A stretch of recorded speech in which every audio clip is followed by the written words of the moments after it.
लड़की अचानक जॉम्बी की तरह चलने लगी। ये देखकर उसका पिता डर गया, लेकिन सड़क पर चारों तरफ जॉम्बी थे, इसलिए दोनों को भी जॉम्बी बनने का नाटक करना पड़ा। तभी पीछे से एक जॉम्बी ने हमला करने की कोशिश की, लेकिन पिता ने जोर से चिल्लाकर उसे डरा दिया और वो पीछे हट गया। अब दोनों जॉम्बीज के बीच आराम से आगे बढ़ने लगे, लेकिन कुछ ही देर में जॉम्बीज को उन पर शक हो गया और सभी उनके पीछे दौड़ पड़े। दोनों जान बचाकर भागे, तभी लड़की का पैर फिसल गया और वो नीचे गिर गई। एक बूढ़ा जॉम्बी उसे पकड़ने ही वाला था कि पिता तुरंत बेटी के सामने खड़े हो गए, लेकिन तभी पता चला कि उस जॉम्बी के दांत ही नकली थे। दोनों किसी तरह वहाँ से बच निकले, लेकिन असली मुसीबत अभी बाकी थी। रास्ते में एक छोटे जॉम्बी ने लड़की को काट लिया और कुछ ही मिनटों में वो खुद जॉम्बी बन गई। अब वो अपने पिता पर भी हमला करने लगी। पिता ने जल्दी से उसके चेहरे पर टोपी डाल दी और उसे घर ले आए, लेकिन घर पहुंचते ही वो सब पर हमला करने लगी तो दादी ने उसे बेहोश कर दिया। अगले दिन पिता ने उसे गोदाम में देखा, जहां वो अकेली संगीत पर नाच रही थी। तभी पिता को लगा कि उसके अंदर अभी भी इंसानियत बाकी है, इसलिए उन्होंने उसे दोबारा इंसानों की तरह रहना सिखाना शुरू किया। धीरे धीरे लड़की ने खुद पर काबू करना सीख लिया और दादी की देखभाल से वो लगभग ठीक हो गई। लेकिन एक दिन पड़ोसी ने उन्हें देख लिया और पुलिस को खबर कर दी। पिता बेटी को लेकर भागने लगे, लेकिन पुलिस ने उन्हें घेर लिया। पिता को पुलिस के साथ देखकर लड़की फिर से गुस्से में आ गई और पुलिस पर हमला कर दिया।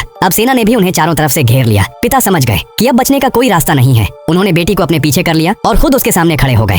तभी गोलियां चलने लगीं। पिता अपनी बेटी को बचाते रहे और आखिर में खुद गिर पड़े। बेटी ने जब अपने पिता को जमीन पर देखा तो वो पहली बार फिर से इंसान की तरह रोने लगी। उसने कांपते हुए मुंह खोला और सिर्फ एक शब्द कहा, पापा। ये सुनते ही पुलिस वालों ने अपनी बंदूकें नीचे कर दी।